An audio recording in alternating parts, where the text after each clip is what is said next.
저는 오늘 봉독해드린 말씀을 가지고 세 가지를 분별하라 하는 말씀으로 함께 은혜를 나누려고 합니다. 어느 날 예수님께서 길을 가다가 눈이 보이지 않고 말을 하지 못하는 그런 사람을 고친 적이 있습니다.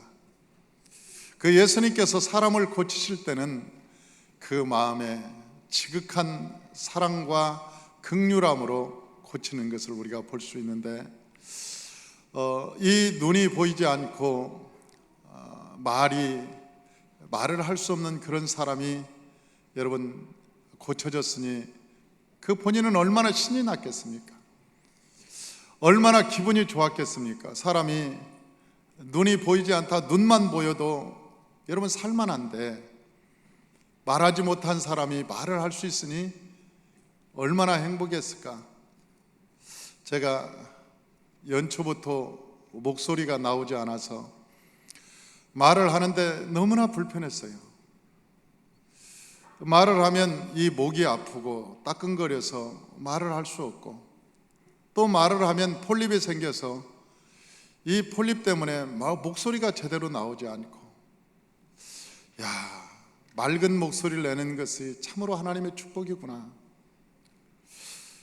이 짧은 시간에 이 목소리가 조금만 안 나와도 이렇게 불편한데 사람이 말을 못한다, 얼마나 힘들까? 그런데 어느 날 예수님께서 눈이 보이지 않는 것 고쳐주시고, 또 말하지 못하는 그 벙어리를 고쳐줬으니 그 사람은 살맛이 났겠죠. 신이 났겠죠. 막 신이 나서 막 뛰어다녔겠죠. 그런데 그걸 본 사람은, 정작 그것을 쳐다본 사람은 시비를 거는 거예요. 예수님한테. 저 귀신 장난이 있다. 귀신의 힘을 입어서 저 고치는가 보다. 그리고 얼토당토 않게 시비를 거는 거예요. 자꾸 시비를 거는. 사랑하는 성도 여러분, 이 못된 마음 아닙니까? 남은 그렇게 좋아하는데,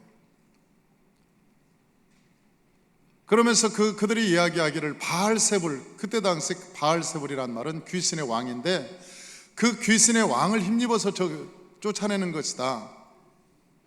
그렇게 하도 뒷담화를 하니까 예수님께서 그걸 보다 못하니까 좀 화가 나셨을 것 같아요. 그들을 향해서 얘기하는 거예요. 어떻게 귀신이 귀신을 쫓아낼 수 있냐? 만약 귀신이 귀신을 쫓아내면 말이 되겠느냐? 그 집안이 뭐가 되겠느냐? 그러지 않고 내가 성령을 힘입어서 쫓아낸 거다. 내가 하나님의 성령을 힘입어서 이것을 쫓아냈고, 이 너희들 가운데 하나님의 나라가 이미 임하였으니 저 기뻐하는 거 봐라. 하나님의 나라는 기쁨이고 즐거움이고 감사인데, 봐라, 저 눈을 뜨고 소경이 눈을 뜬 거 기쁜 일 아니냐? 벙어리가 말한 것 얼마나 기쁜가? 그게 하나님의 나라다. 여러분, 예수님께서 말씀하신 하나님의 나라는 우리의 마음속에 진정한 문제가 해결되고, 우리의 삶의 걱정과 염려와 근심이 떠나가고, 우리의 삶의 결박이 끊어지고, 우리의 삶의 수고하고 무거운 짐이 내려져서 우리의 마음에 진정한 기쁨과 감사가 넘쳐나고 하나님께 감격의 삶을 사는 것이 하나님의 나라라고 말씀하셨어요. 하나님의 나라는 여러분 희락과 기쁨이라고 말씀하잖아요. 그러니 이미 하나님의 나라는 그 소경된 자가 임하였고, 하나님의 나라는 말 못하는 자가 말을 할 때 이미 하나님의 나라가 임하였고, 그 기쁨 속에 하나님의 나라가 임하였다는 거예요. 그러면서 그들이 예수님 그 좋은 사건을 놓고 뒷담화하는 저들의 모습을 보면서 슬펐던 거예요. 예수님은 저들이 몰라서 그런다, 저들이 영적인 무지함 속에서 저런 이야기를 한다, 굉장히 슬퍼했죠. 그래서 예수님께서 우리에게 주는 이 교훈은, 여기에서 이 세 가지를 잘 알아야 된다고 하는 교훈을 줍니다. 이 세 가지가 뭐냐? 우리가 신앙생활할 때 이 세 가지만 잘 알면 신앙생활을 잘 할 수 있는데, 첫째는 하나님을 잘 알아야 되고, 두 번째는 사단이 어떤 존재인가를 잘 알아야 되고, 내가 어디서 와서 무엇 때문에 삶에 어디로 가는 존재인가, 인간을 잘 알면 우리가 신앙생활을 너무나 잘할 수 있습니다. 저와 여러분들이 신앙생활 정말 흐트러지지 않고, 우리가 인생을 살아가면서 넘어지지 않고 신앙생활하면서 여러분 우리가 넉넉히 이길 수 있는 방법은 뭐냐? 이 세 가지만 잘 알면 돼요. 세 가지. 하나님을 잘 알아야 되고, 마귀 사탄을 잘 알아야 되고, 내가 누군가를 잘 알면 여러분 신앙에 성공하고 우리가 인생에 승리할 수 있습니다. 하나님은 누구냐? 하나님은 너무 좋으신 분이라는 거예요. 우리가 불의함에도 불구하고, 추악함에도 불구하고, 우리가 죄를 지었음에도 불구하고, 여러분 우리를 다 용서하시고 받아주시는, 언제나 우리가 하나님께 달려오면 우리가 이 세상에 무슨 죄를 지었을지라도 다 받아주시는 하나님, 그분은 그만큼 좋으신 하나님이라는 거예요. 그만큼 좋으신 하나님. 바다를 보면 바다에 이 세상의 모든 쓰레기들이 다 바다로 갑니다. 그런데 그 바다는요, 너는 수질 오염을 시키니까 너는 안 돼, 너는 좀 깨끗하니까 들어와, 그렇게 말하지 않아요. 이 바다에 들어가는 모든 쓰레기들, 심지어는 발암물질들, 기름띠, 오염된 거, 황토, 이 세상에 인간이 쓰고 남은 모든 더러운 것들이 강을 통해서 어디로 가느냐? 바다로 갑니다.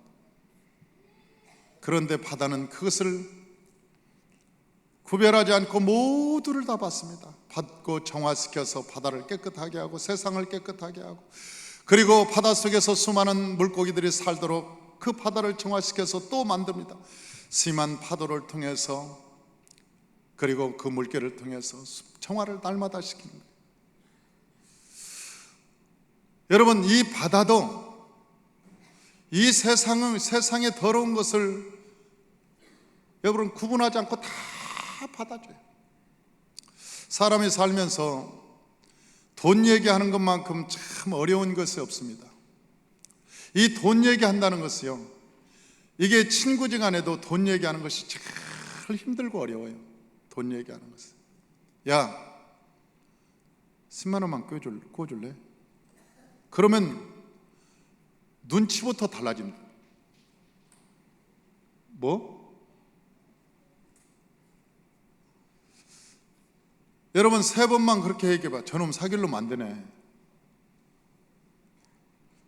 우리가 인생을 살아갈 때 내가 마음대로, 내가 새벽에도 저녁에도 밤중이라도 야, 돈 좀 가지고 가라, 그럴 수 있는 친구 3사람만 있으면은요, 그 사람은 성공한 사람이에요. 인생을 성공적으로 살아간 사람이에요. 그런 친구가 있다면 아무 때나 야, 돈 좀 주라, 그렇게 말할 수 있는 친구가 3사람만 있어도, 아니 3사람 말고 2사람만 있어도 그 사람은 그래도 인생을 잘 산 거예요. 돈 얘기는요 부자지간에도 힘듭니다. 지난번에 우리 아들이 휴가를 나와가지고 왔다 갔다 하면서 끙끙거려요. 나가질 않고 끙끙거리는 거예요. 그래, 눈치를 보니까 돈이 없는 거라. 내 눈치만 보고 아빠 어디 가세요? 몇 시에 나가세요? 계속 물어보는데 돈 얘기를 못 하는 거예요. 화장실을 못 간 개처럼 끙끙거리면서 왔다 갔다 해서 내가 알아차렸죠. 그래서 너 나갈 때 용돈이 필요하구나. 그리고 내가 용돈을 줬더니 얼굴이 벚꽃처럼 밝아졌어요. 얼굴이 햇빛보다 더 밝아져서 환해져서 아빠 감사합니다, 고맙습니다. 그 아빠와 부자지간인데도 불구하고 그걸 말하기가 힘든 거예요. 그 말하는 게 힘든 거예요. 사람이요, 친구지간에도 이 돈 얘기하면 3번만 얘기하면 전화 안 받습니다. 스팸으로 돌려놔요. 그러면서 하는 얘기가 그 친구 사귈 친구 못 된다고 그래요. 여러분, 우리가 이 세상을 살면서 그러잖아요. 그런데 하나님께서는 아침에 조석으로 와서 우리에게 돈 달라고 그래도 하나님이 말하지 않는다고요. 하나님께 나와서 밤중에 돈 달라고 하고 새벽에 돈 달라고 하고 대낮에 막 돈 달라고 날마다 하나님께 기도해도 하나님께서는 한 번도 너는 때마다 그렇게 돈 달라고 그러냐, 너는 임마 철 좀 들어라. 하나님은 그러지 않으시고 네가 수고하고 무거운 짐을 졌구나, 네가 왔구나, 와라. 그러면서 하나님께서는 우리를 반겨 맞으시면서 왔냐. 하나님은 우리가 수고하고 무거운 짐을 짊어져도 상관없고, 우리가 죄를 지었음에도 불구하고, 불의하고 추악함에도 불구하고, 여러분 우리가 정말 못된 짓을 하고 하나님께 나올 수 없는 그런 삶이었을지라도 하나님은 우리가 하나님께 나올 때 한 번도 왜 나왔냐고 물어보지 아니하고 어서 와라, 어서 와. 우리 옛날에 시골에 할머니가, 우리 시골 가면 그럽니다. 아이고 어서 와라, 내 강아지야, 내 강아지 왔냐. 그래서 우리가 할머니가 좋은 거야. 할머니는 우리에게 잘잘못을 말하지 않아요. 괜찮다, 괜찮아. 모든 것이 괜찮다는 거예요. 할머니는 괜찮아, 괜찮아. 우리 새끼, 우리 강아지. 우리가 할머니를 그리워하는 이유가 뭔지 아세요? 사랑이 있기 때문에 그래요. 보듬어 주기 때문에 그런 거예요. 그냥 안아주기 때문에 그런 거잖아요. 사랑하는 성도 여러분, 하나님은 어떤 분이냐? 탕자의 비유를 통해서 우리에게 말씀해 주죠. 재산을 다 탕진했어도, 그 재산을 탕진할 때 유흥비로 다 써버렸을지라도, 그래도 그 아버지가 그 동구박에서 그 아들을 오기를 기다리면서 재산을 다 탕진하고 병들어서 온 그 아들 자꾸 살아났다고, 살아서 돌아왔다고 그렇게 반가워하면서 잔치를 하고. 하나님이 어떤 분이냐? 하나님은 너무 좋으신 분이에요. 하나님은 무조건 우리를 용서하시는 분이에요. 무조건 우리를 받아주시는 거예요. 우리가 기도하면 우리한테 치는 분이에요. 우리가 힘이 없어서 하나님이 치는 것이 아니라 우리를 너무나 사랑하기 때문에 치는 거예요. 하나님은 우리의 사랑 때문에 치시는 분이에요. 마귀는, 사탄은 어떤 존재냐? 사탄은 무조건 우리를 회방하려고 그래요. 무조건 우리를 망하게 하려고 그래요. 그래서 요한복음 10장 10절에 말씀하시기를 도적이 오는 것은 도적질하고 죽이고 멸망시키려는 것뿐이라고 말씀합니다. 도적이 오는 목적이 뭐냐면 도적질하고 죽이고 멸망시키려는 것뿐이라고 말하고요. 그러니까 이 사탄이 오면 어떻게 하든지 우리 인생을 회파합니다. 망하게 합니다. 괴롭게 합니다. 죄책감을 주고, 우리가 죄 조금만 지었어도 사탄은 우리 마음속에서 그 죄를 잃어버리지 못하게 합니다. 그리고 죄를 침소봉대 해가지고 막 죄를 크게 합니다. 그래가지고 우리가 괴로워서 못 살게 만듭니다. 우리가 예수 믿고 죄도 지을 수 있잖아요. 그런데도 불구하고 그 죄 지면 밤새도록 그 죄책감과 죄의식 때문에 시달리고 괴로워서 못 삽니다. 왜? 마귀가 너 그 죄 지었잖아, 너 그러고도 교회 나갈 수 있어? 너 그러고도 예수 믿는다고 할 수 있어? 너 그러고도 집사냐? 죄 한 번 지면 그 마귀는, 사탄은 그 죄를 끝까지 가지고 다니면서 우리에게 죄책감, 죄의식, 우리에게 염려, 근심, 걱정, 그런 것들을 주면서 우리의 인생을 괴롭힌다고. 그리고 우리가 행복하게 사는 꼴을 못 봐요. 마귀는. 저 욥기서에 보면 하나님께서 저 욥을 자랑하고 인정하니까 사탄이 그러잖아요. 하나님, 저 욥이 하나님을 사랑하는 것은 하나님께서 저 욥의 모든 사업장을 둘러주시고 그를 축복했기 때문에 욥이 하나님을 사랑하는 거지. 하나님이 욥을 한번 때려보십시오. 당장 욕이 나올 거려. 하나님이 그럴 수 있느냐고. 욥을 한번 혼을 내보십시오. 사업도 막 망가지게 하고 사업도 무너뜨려 보십시오. 그러면 당장 에이, 하나님이 이런 하나님 나 안 믿어. 아마 욥도 그럴 겁니다. 욥이 하나님 믿는 것은 하나님이 축복해 줬기 때문에 욥이 하나님을 믿는 거지. 그 사단이 하나님이 욥을 칭찬한 것을 못 봐는 거예요. 막 마음에 쓰게 하는 거예요.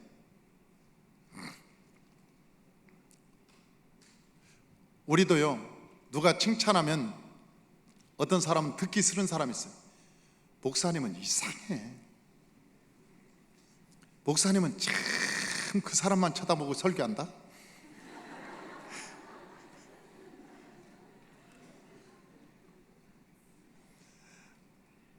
목사님은 꼭 그 사람만 이뻐하는 것 같아. 뭐가 있어? 아니 뭐가 있냐? 뭐가?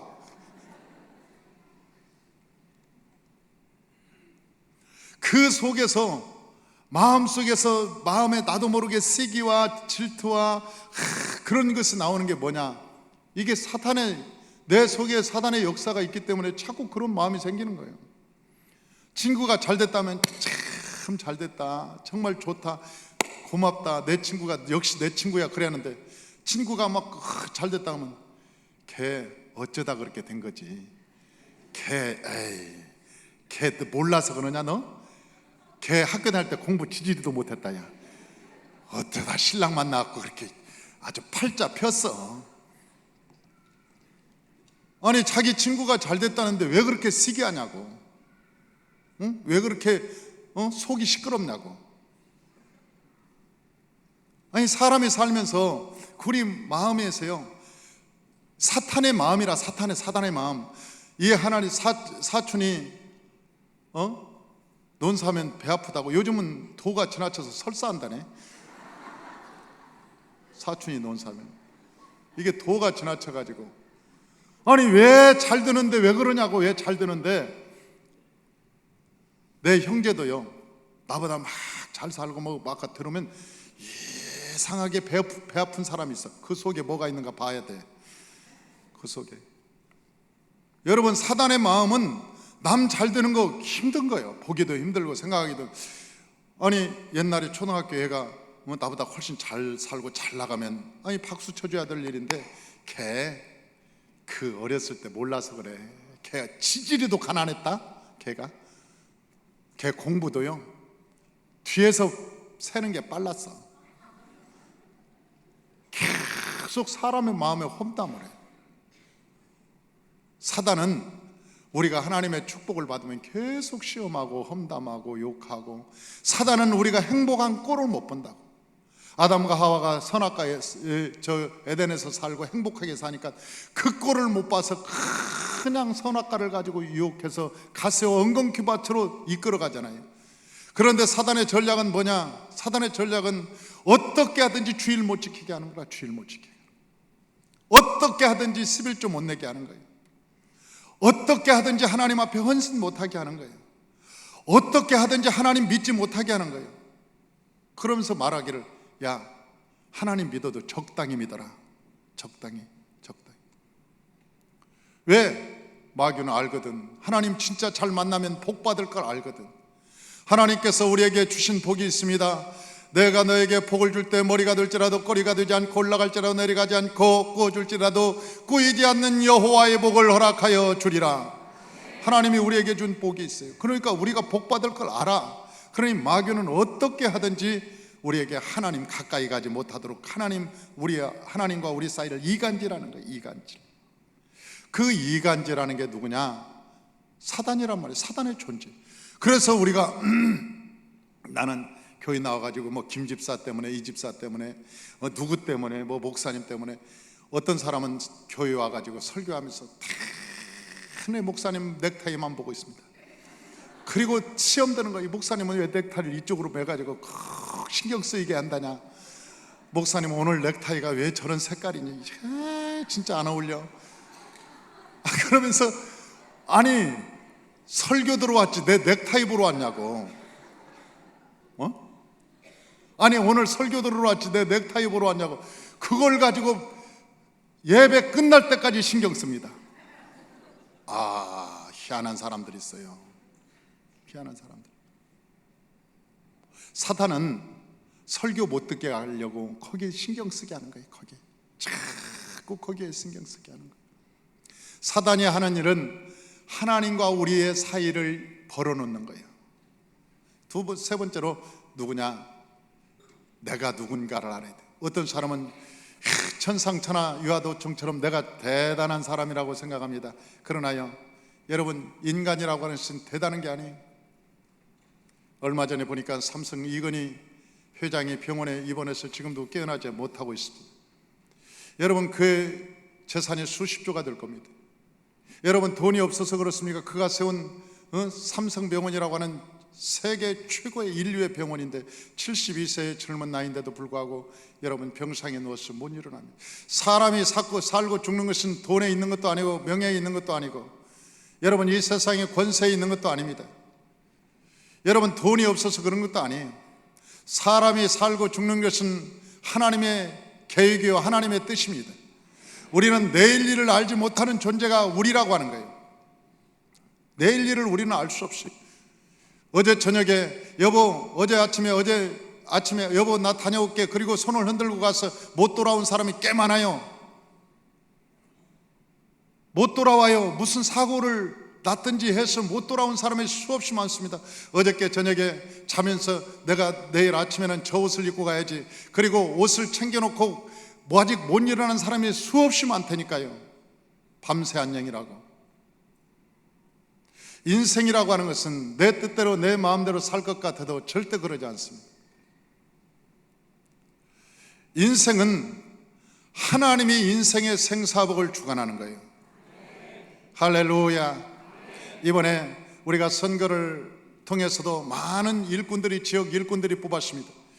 어떤 사람들은 그 사람은 뽑지 말아야 됩니다, 이 사람 찍어야 됩니다, 저 사람 찍어야 됩니다, 막 여러 사람이 이야기를 합니다. 그러나 여러분, 전혀 그럴 필요가 없습니다.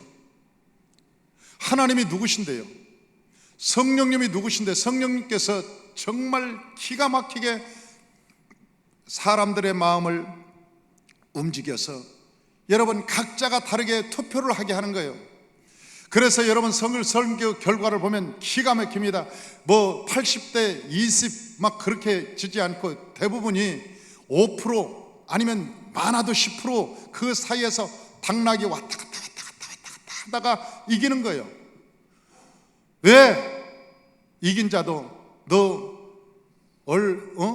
자칫 잘못했으면 네가 질 뻔했어, 앞으로 좀 더 열심히 봉사해, 헌신해, 하나님이 그런 경고를 주는 거예요. 그래서 많은 표차로 이기지 않게 하고 그 몇 프로 사이로 이기게 해서 이긴 자도 교만하지 않고 내가 앞으로 깨어서 좀 더 겸손해야 되겠다, 더 열심히 해야 되겠다, 그런 경각심을 갖고 일하도록 만들어주는 거 아니에요.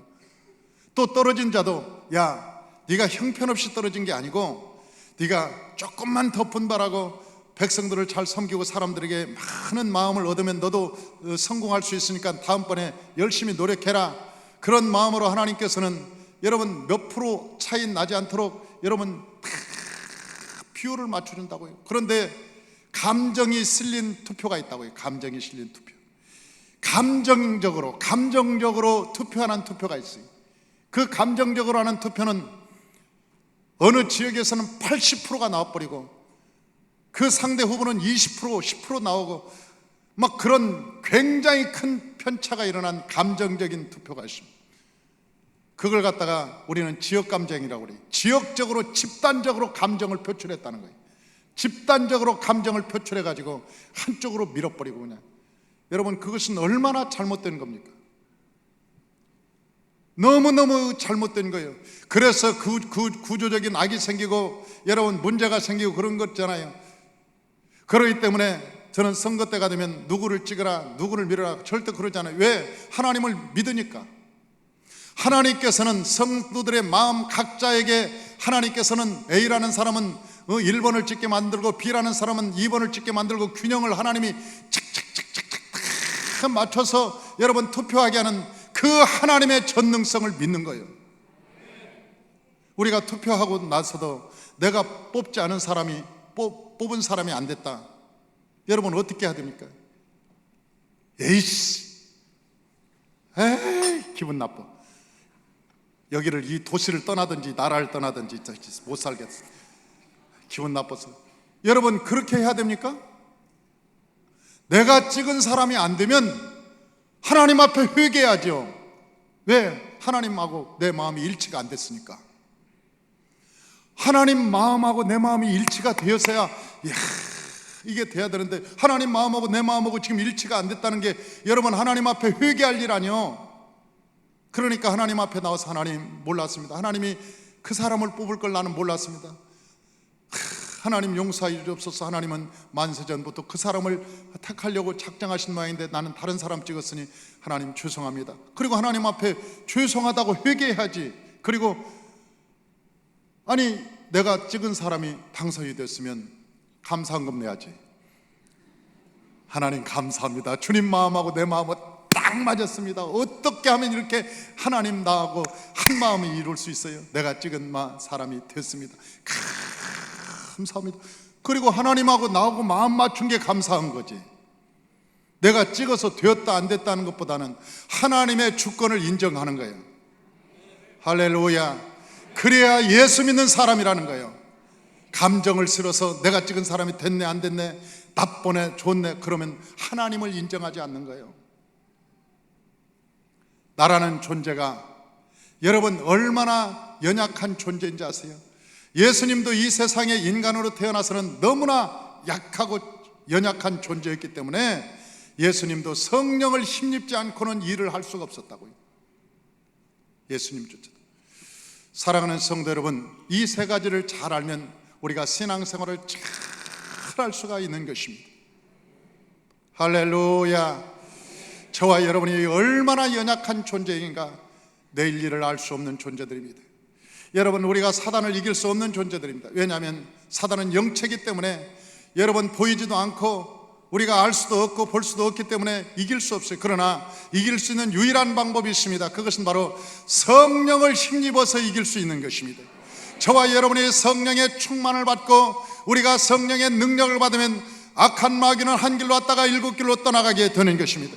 그래서 예수님조차도 여러분 이 세상에 있을 때, 육체로 오실 때 그가 눈물과 통곡으로 간구와 소원을 하나님께 올렸다고 말씀하고 있습니다. 저 히브리서 5장 여러분 7절에 말씀하시기를 예수님도 육체로 계실 때는 눈물과 통곡으로 하나님께 기도하면서 여러분 그의 마음의 소원과 간구를 그에게 올렸다, 하나님께 올렸다 그랬어요. 왜? 연약하니까, 안 되니까. 사도행전 10장 38절 보니까 하나님께서 나사렛 예수에게 성령을 기름 붓듯 하셨음에 저가 두루 다니며 모든 착한 일을 하고 모든 마귀에게 눌린 모든 자를 고쳤다고 성경에 우리에게 말씀하고 있는 거예요. 예수님은 성령으로 잉태했지만은 그러나 성령 세례받지 않고는 하나님의 사역을 할 수 없었어요. 어떤 집에 가보면 가난이 대물림하는 가정이 있습니다. 그 가난에 바알세불이 있어요. 가난의 바알세불. 그래서 그 바알세불이 끊어지지 않으니까 여러분 그 집은 대대로 가난이 대물림합니다. 어떤 집안은 병이 대물림합니다. 병이 돌아가면서 계속 돌아다니면서 병이 대물림합니다. 어떤 집은 노름 귀신이 들어가고 어떤 곳에는 알코올 귀신이 들어가서 그 가정에서는 알코올이 대대로 끊어지지 않고 어떤 가정은 음란이 들어가서 온 집안을 망가뜨리고 어느 가정에 있는지 바알세불이 있다고 해요. 바알세불이. 그런데 그 바알세불이 얼마나 왕이야. 바알세불을 묶어서 강한 자를 묶어서 내어 쫓지 않으면 그 집을 점령할 수 없다고 그랬어요. 그래서 여러분 이스라엘 백성들은 저 가나안 땅에 들어갈 때 제일 먼저 여리고성, 그 불멸의 여리고성을 점령하고 나서야 여러분 저 이스라엘 백성들이 가나안 땅을 점령하는 것을 보잖아요. 여리고성을 점령하지 않으면 여러분 저 가나안 땅은 점령되지 않기 때문에 하나님께서 여리고성을 일단 점령시키고 그 소문이 나니까 가나안 땅 사람들이 덜덜덜덜덜덜 떨고 여리고성이 점령됐다는 소리를 듣고 그 밑에는 마음의 사기가 다 죽고 여러분 마음의 두려움이 가득해서 이스라엘 백성들이 파죽지세로 가면서 다 이기고 승리한다고요. 일단 대장이 잡히면 여러분 졸개들은 다 벌벌 떤다고요. 지금 유병헌 씨가 지금 안 잡혀서 난리지만 유병헌 씨 주변에 사람들을 잡아다 들여도 무슨 소용이 있습니까? 대장이 안 잡혔는데 유병헌 씨가 잡혀야 되는데 유병헌 씨가 안 잡히니까 아무것도 나타나지 않는 거예요. 여러분 우리가 핵심 가장 중요한 게 있어요. 대장. 이 대장을 쫓아야 하나님의 나라가 임하게 되는 거예요. 쫄개들은 줄을 지어서 떠나가게 돼 있어요. 떠나가게 돼 있다고요. 그러니까 우리가 싸움을 붙으려면 이 대장하고 싸움을 붙어야 돼요. 우리 사업의 대장, 우리 사업을 회방하는 대장, 이 대장과 여러분 마음을 먹고 각오를 하고 성령을 힘입어 믿음으로 나아가고 싸우면 이 싸움에 치열한 전투가 일어납니다. 그러나 그 어둠이 떠나가면 하나님의 기적이 일어나는 거예요. 할렐루야. 역사가 일어납니다. 저 다윗이라고 하는 사람이 여러분 블레셋과 전쟁할 때 쫄개들하고 싸운 게 아니에요. 골리앗을 탁 맞붙어가지고 골리앗을 이기니까 나머지는 채이 나 살려라 그러고 그냥 동서사방으로 산발해서 도망가 버려요. 우리 그 영적 싸움에서 대장이 있다고요. 그 대장을 예수의 이름으로 쫓아내면 사업도 풀리고 우리의 환경도 풀리고 하나님의 기적도 일어나고 능력도 나타나고 하나님의 권세도 일어나고 여러분 부흥의 불길도 일어나고 이 교회도 여러분 부흥을 맡고 있는 어둠의 권세가 있습니다. 전도를 회방하는 권세가 있습니다. 저와 여러분들이 싸우지 않아요. 저와 여러분들이 지금 피 흘리기까지 싸우지 않습니까? 이 싸움을 통해서 이 악한 바알세벌이 떠나가면 하나님의 기적이 일어나는 거예요. 이 바알세벌이 떠나가면 하나님의 놀라운 축복이 나타나기 시작하는 거예요. 여러분 우리의 삶에도 가정도 마찬가지고 우리의 사업도 마찬가지고 여러분의 삶도 똑같습니다. 모두가 다 바알세벌을 묶고 쫓아내야 돼요. 강한 자를 묶지 않고는 어찌 그 세간을 늑탈할 수 있겠느냐. 하나님께서 말씀하셨어요. 그러므로 저와 여러분이 연약한 존재이므로 저와 여러분이 힘으로 능으로 하려고 하지 말고 성령을 힘입어서 권능을 받아 사시길 바랍니다. 기도해서 하나님의 성령과 권능을 받아서 여러분 믿음으로 나아가면 마귀가 한 길로 왔다가 7길로 떠나갈 줄로 믿습니다. 저 골리앗이 무너지게 될 줄로 믿습니다. 우리의 삶의 바로가 홍해수에서 침몰하고 마는 거예요. 그러므로 저와 여러분 모두가 다 성령을 힘입어 오늘도 승리하십시다. 할렐루야.